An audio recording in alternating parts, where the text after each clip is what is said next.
think as part of the deal with Senator Bill Cassidy. And wow! where they were like, hey, we care about. Oh my God! So we'll like kind of let you run stuff. What? Someone who's qualified. Welcome to Dirt, Sweat, and Gears and the hovel of hopeless hoopties. We are here with my 1976 Camaro Rally Sport. This is the car that was originally owned by my grandmother. She had it until around 1994. It left the family and has been sitting abandoned under a tree with the window down for 30 years. Just got this car back about a year ago, and in this video, we're going to make some progress on this car. Finally, this is a car you've been asking about. This is a car I've been wanting to work on, and, well, I've had other things in the way. And now it's getting to the point where I'm just kind of sick of seeing this car in this state that it's in right now. So in this video, we're going to finish tearing down the motor and get it off to the machinist. We also have another motor from my Uncle Doug's in Lancaster. Brought that home last night, and we're going to tear that down and see what parts of it can be used, if any of it. And once we have these things sorted out, we're going to take the parts to the machinist, and we're going to get to work on some other things that are easily accessible in this engine compartment while there's no motor in it. I don't want to spend too much time filibustering. We got a lot of work to do, and this is probably going to take, 6 months of my life. Let me pick up the camera, and we're going to take a look at this motor that I just picked up. So in the last video, we tore down this Chevy 350, and we saw, well, we've got a lot of clogged arteries here. And my real concern with this motor is that it may be corroded from the inside out. And that's something that I'm going to have to kind of rely on the machinist to advise me on. Well, the heads look like they're going to clean up just fine. It's just, well, unless there's some cracks in the heads that I don't see, everything looks like it's going to go together pretty well there. It's mainly the block. We've also got, a ruined flex plate, and we had in the transmission pink transmission fluid. That's a really bad sign. So I'm really hoping that either this transmission can be saved or that I picked up another transmission that's good. Let's go take a look at it. So we have here fresh off the truck. Well, not really fresh. There's nothing fresh about this motor at all. This motor has sat out in the desert for God knows how long. I have no idea. Nobody knows. The person that knew about this motor, he passed away. So I know nothing about this engine other than the fact that it is a 350. I ran the numbers on the block, and it looks like it came from something like an 80.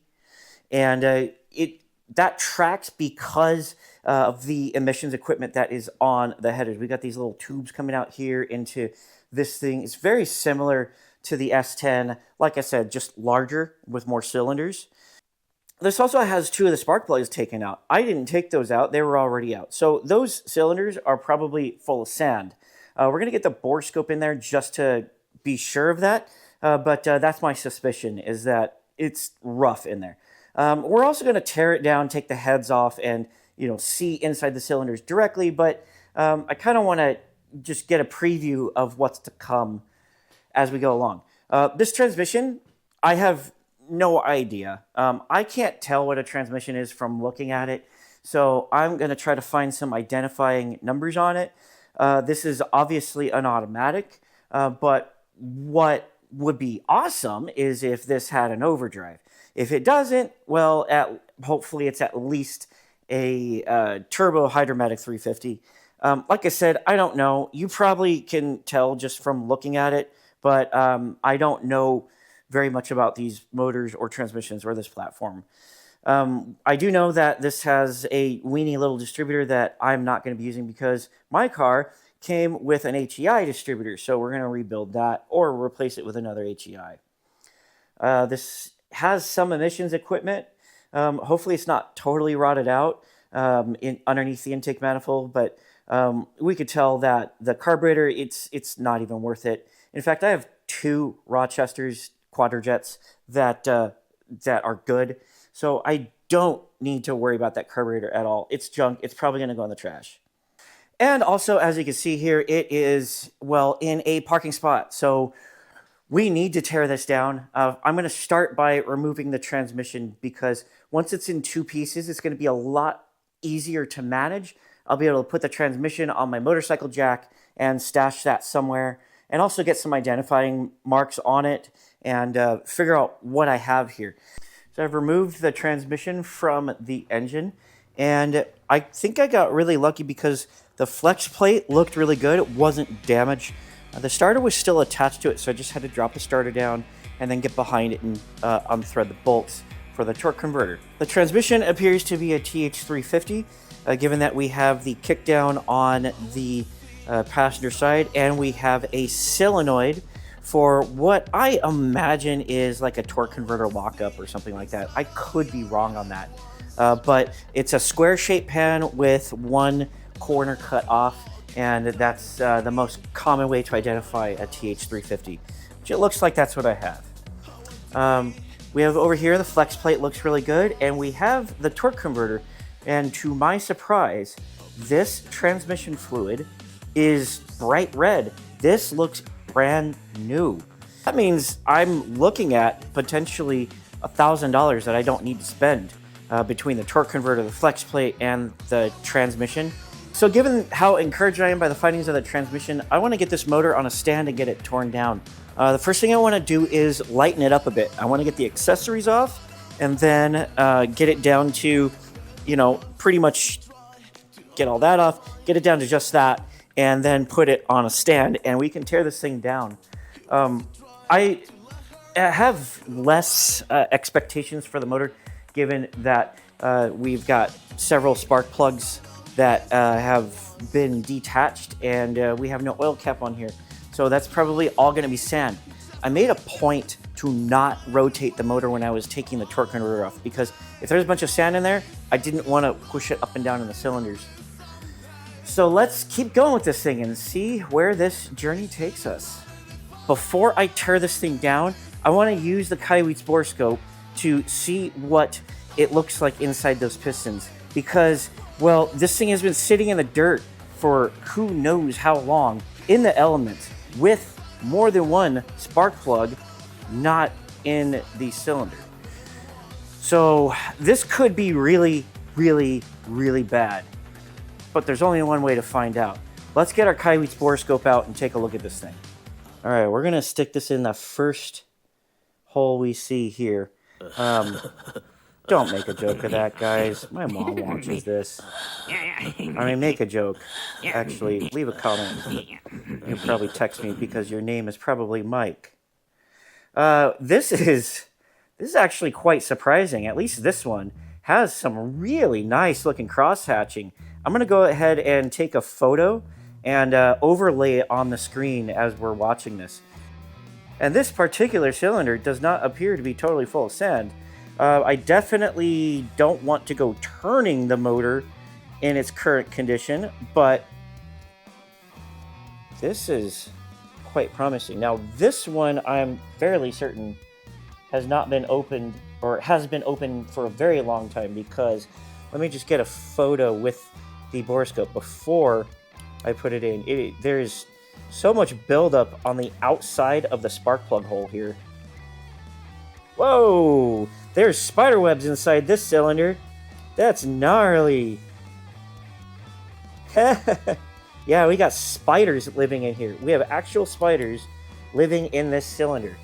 But it doesn't look corroded. That's the really important thing. Spiders aren't going to cause damage to pistons or cylinder sleeves. This might be a really good motor. We also have the oil cap missing from this car, so we can get a look inside the valves, under the valve cover, before we even take it off. And I'm snapping pictures of this, you guys, before I take this valve cover off, because it's looking not bad at all. Oh my god! This motor might be way more useful than it looks. We've got 1, 2, 3, 4 spark plugs missing on this side, so we should probably probe each one of them. And it's more of the same. There might be some surface corrosion. In the piston relief, there is a lot of dirt in this one. There's some garbage in the corner there. That looks like remnants of insect. This is going to be disgusting. Don't get me wrong. Wow. This motor is worth tearing down because this motor might be way better than the one that I took off of my grandma's Camaro.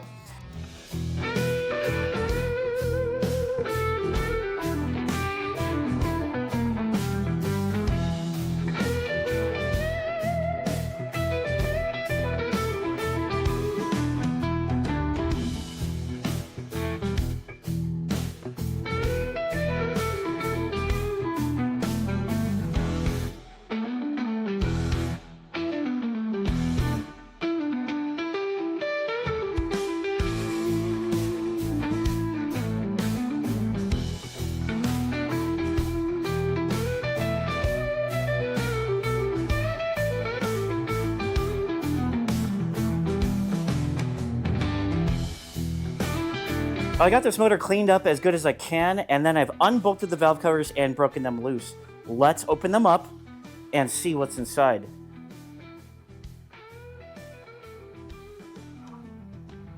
Oh my God. Oh my God. Just before we go to the valve train, look at this valve cover. Look at how clean it is. This is cleaner than the one that I pulled off of my grandma's car after I cleaned it up. Guys, this is amazing. This is amazing. Look at how clean this is. And then the valve train. Look. Oh my God. I gotta get the hand light on there so you gotta see this. You have to see this. Look at how clean this is. There is almost no sludge buildup anywhere on this half of the motor.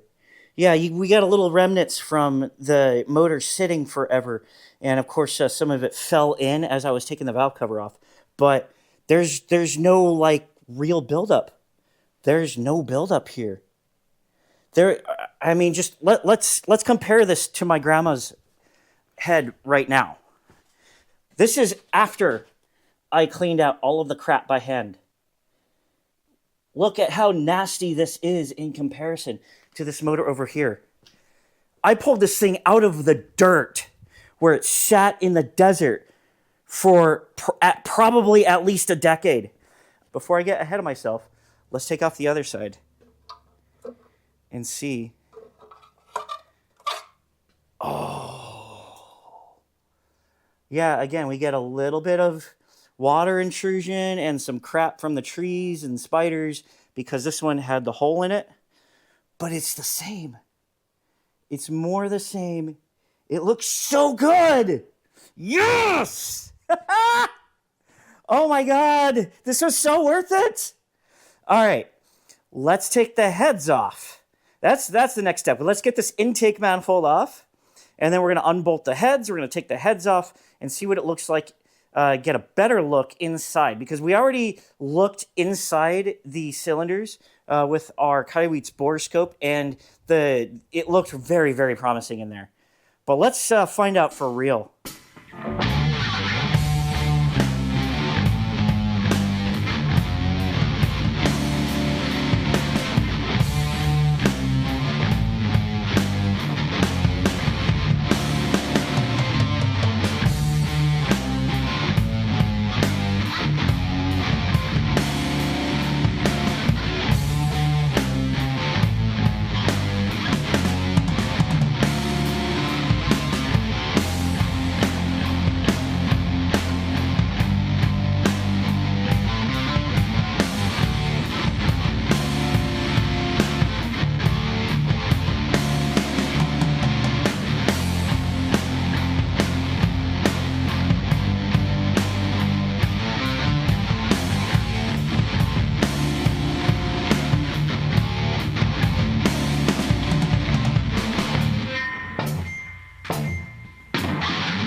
So I looked up the casting number. I'll take you through all of the numbers on this motor in just a minute, but I looked up the casting number, and apparently this is from something between 76 and 79, but the chart does not indicate whether it has a 2-bolt main or 4-bolt main. It seems to indicate that it could be either one. Now, I'm not looking to make big power out of this thing, but that said, a 4-bolt main would be a huge, huge bonus. So we're going to find out together. I got everything unbolted and cracked it loose, but I have not yet opened it. I got you set down over here because this is a two-handed operation. We did have some chocolate milk come out of the oil pan. That's not very surprising to me considering it was in the rain. Some of it definitely got into the oil pan. So I think you're going to see it before I do if you look closely. That is a 4-bolt main. This is so cool. Dude, yes! All right, so I've calmed down from my initial euphoria. Let's talk about this for a little bit. This is what is known as a 4-bolt main. You see these bolts that go across the brackets that hold in the crankshaft? Yeah, there's 4 of them. That's why it's called a 4-bolt main. As opposed to what? Well, it's opposed to a 2-bolt main, where there's only 2.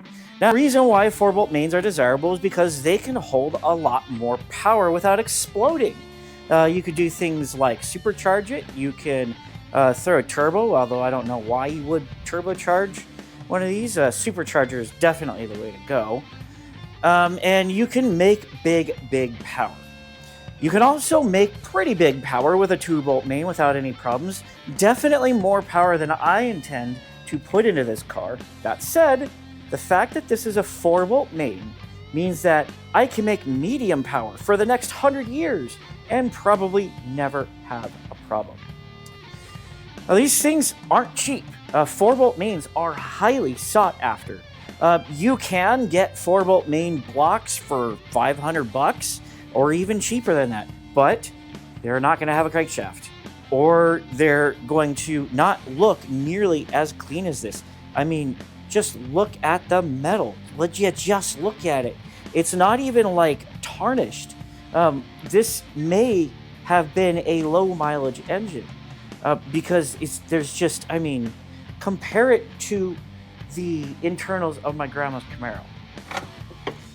Just going over to my grandma's Camaro, just look at how bronzed this connecting rod is. And then the piston skirt down here, like it is. This thing was run hard and put away, well, dry because oil. So this was not subject to that type of abuse. And even more remarkably, this motor didn't leak. It was covered in dirt, but it's not caked in grease like this one was. So that's another very noteworthy thing about this engine, is that it was well sealed. Another really nice thing that I noticed about these rods is that they're all numbered. 1, 2, 3. I mean, they're all numbered all the way down, so I can take these out. I don't have to worry about setting them in a specific order. I'll be able to put them right back in. The one thing I want to be careful of is these nuts. I want to try to match up the nuts with the studs that they came off of. Same with these bolts. I may just replace, in fact, I most likely will definitely replace all of these bolts. It'll be a little expensive, but I'm already saving, God, well over $1,000 just with this motor. If I wanted a 4-bolt main, I would have been perfectly content to build this 2-bolt. So the next question is, does this change my plans with this motor? Well, not really. I can go for a little bit more power than I had intended for that because reliability was my main concern. Building the car that my grandma would have driven. And my grandma wasn't autocrossing. My grandma wasn't drag racing. This was a GT car. So that's what I'm going for overall with this car, to kind of honor my family's heritage, honor my grandmother, and the way she loved this car. So before I continue on, let's take one quick look at the numbers on this block because there's some numbers that I do not understand. Okay, we're going to start with the numbers that I do know. This is the block casting number 1401637 and the reason why I was so surprised to find out that this was a 4-bolt lane is because looking up this casting number online indicated that it could be a 4-bolt or a 2-bolt. So it really was a toss-up which one I was going to get. We've also got some other numbers here. We've got a B43 on this side. I have no idea what that means, guys. So some of you Chevy nerds out there, let me know what you think these numbers mean. We've got 207509 down here. 207 at the top, 509 down here. Over on the stamp on the front, we have VC15380 and what appears to be an O because it is not the same shape as the 0 next to it. This is a little bit of a mystery to me. I believe the V represents the plant that it was made in, so that one would have been Flint, Michigan. C, I believe, is March because they did, month by letter, day by number. So this would have been made on March 15th. But the 3800, I have no idea what that means. I'd be very, very interested to know because I'm very, very interested to know what this came out of. It was probably a truck, just knowing my Uncle Doug, he was a truck guy, but this could have just as easily been a Corvette for all I know. I have no idea. So let me know what you think of these numbers. Let me know what you think they mean, and we can use that as information to kind of flesh out the history of this engine block, because this is a very cool find. I'm thrilled. This could not have gone better, especially for a motor that was this disgusting.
The block came apart pretty nicely.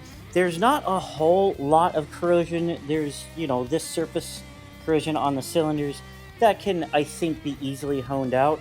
The inside of the cooling passages, that needs to be cleaned out at the Machinist. And underneath, let's just rotate this around. Inside the rotating assembly area, we see that the bearings are, there's a little bit of wear, but I'm not seeing anything to be concerned about. There's the front main bearing.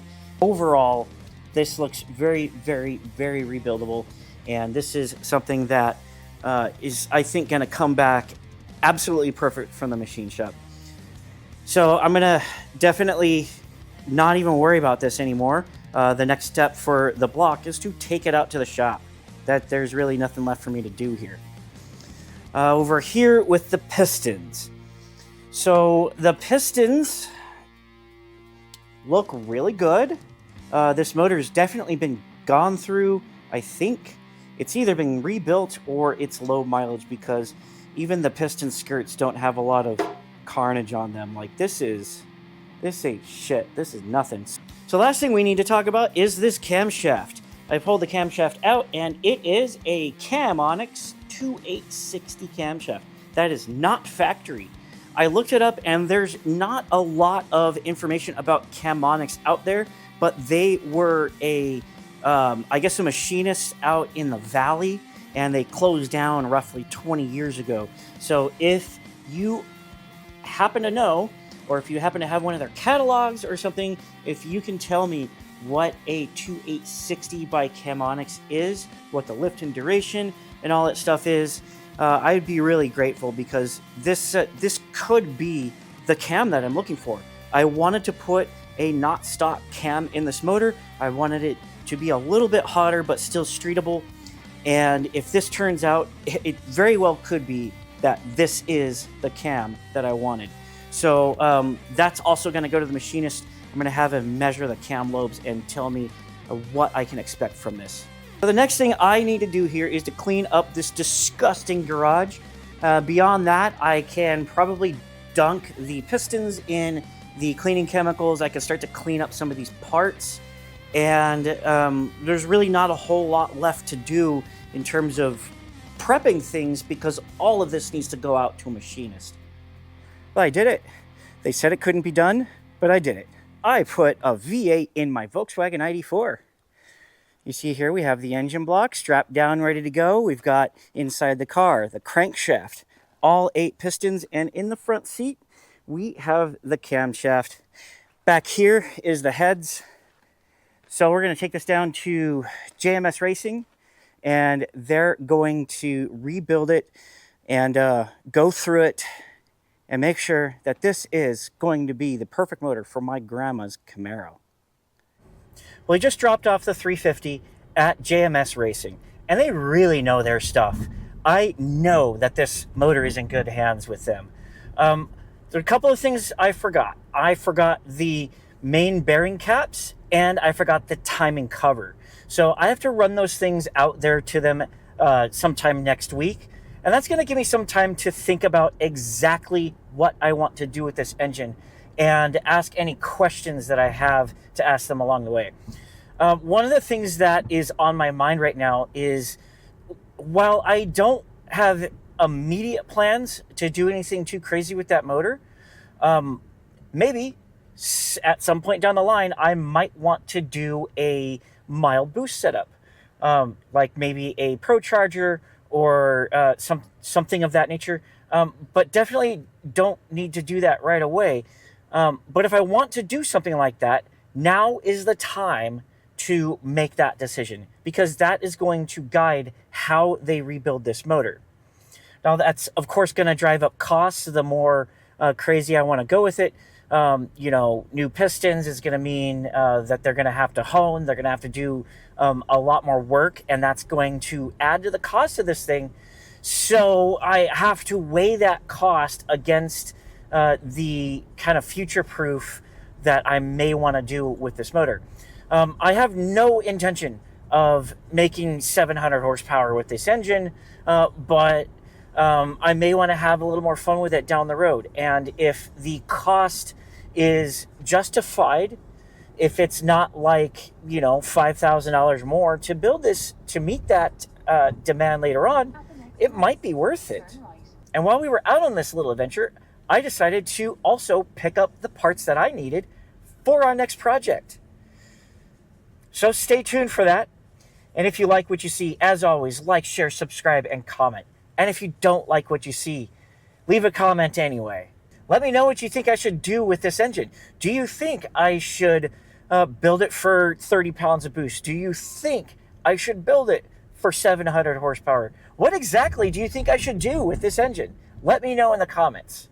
Thank you, and I'll see you in the next video.